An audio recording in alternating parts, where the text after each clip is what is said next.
My second question, just to shift gears a little bit, has to do with the government issued ID. In the questions that you were answering, you're talking about trying to identify people based on their address, that they had to provide their, let's see here, the requester's name, complete contact information, address, phone number, and email address. And that there was some kind of verification that the city used to make sure that they had those pieces of information. When would you ask for a government ID? Well, that would be as a last resort. The FOIA has these provisions for recurrent requesters, for voluminous requests, for commercial requests. And so in order for a public body to enforce these provisions, the public body has to know has to be able to identify the requester. If we couldn't identify the requester, then there'd be no way to enforce those provisions. So there's different ways that we do that, and the standard way is that we can look at a person's name and compare their phone numbers and addresses, because that's difficult to duplicate. It's easy to make up an email address. It's harder to make up a phone number.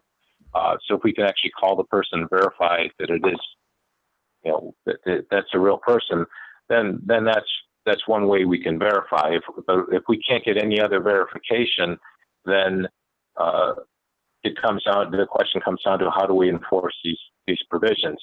So we are allowed to identify people.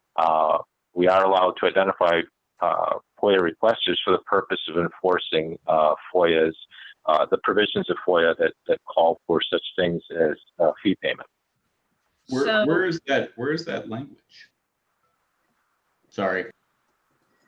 Well, that's. Go ahead. Sorry. That comes from court decisions, and it comes from the PAC, the Public Access Counselor. Jim wanted to add something. I've had conversations, 2 in person and 2 over the phone over the last year with 4 public access counselors, and they have confirmed what Curt has said. Requesters, as indicated during public comments, certainly have the right to submit anonymous requests.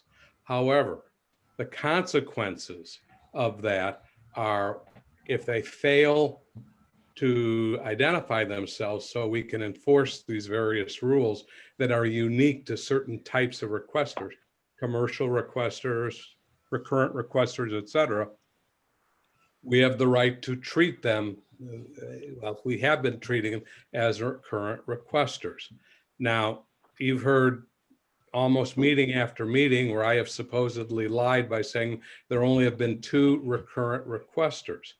I know one of those requesters has refused to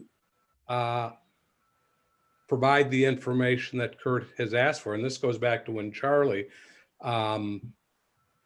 was acting or was serving as the clerk. And to this day, that person was classified as a recurrent requester. We still don't know whether the person even exists. We've tried to locate the person, and there's nobody by that name in the city of Urbana or the state of Illinois. There is one person out west with that particular name with spelling, and there curiously happens to be a character in Ayn Rand Atlas Shrugged by that name. That person, to our knowledge, and I will have to say that's a caveat, to our knowledge, that person has not filed an objection with the PAC of a recurrent request. And the reason why I say to our knowledge is sometimes when people file requests for review regarding responses which tell them that we are now classifying them as a recurrent requester, it may take a few weeks for us to get something from the PAC asking us to explain why and how we did that, or it may take months. They are swamped. And the very same people who have been burying us with FOIA requests have buried the PAC with requests for reviews. So I don't know, and they divvy them out among the various PAC officers. So I don't know why some in a couple of weeks, we get a request to respond to a complaint or a request for review, and others take months. And sometimes if they file them, I've been told we never, communities never get them because the PAC doesn't get around to sending them out. Rare, because they're buried in work as well. So, by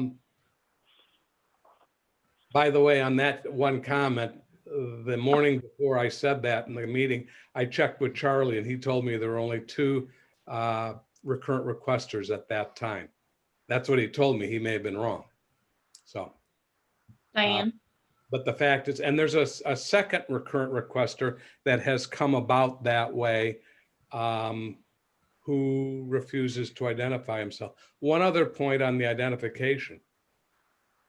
We do the record search, or we do what we do in terms of that. We got to provide those records to somebody.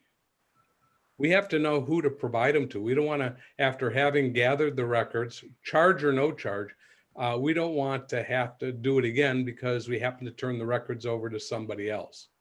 Now, what is the chance of that happening?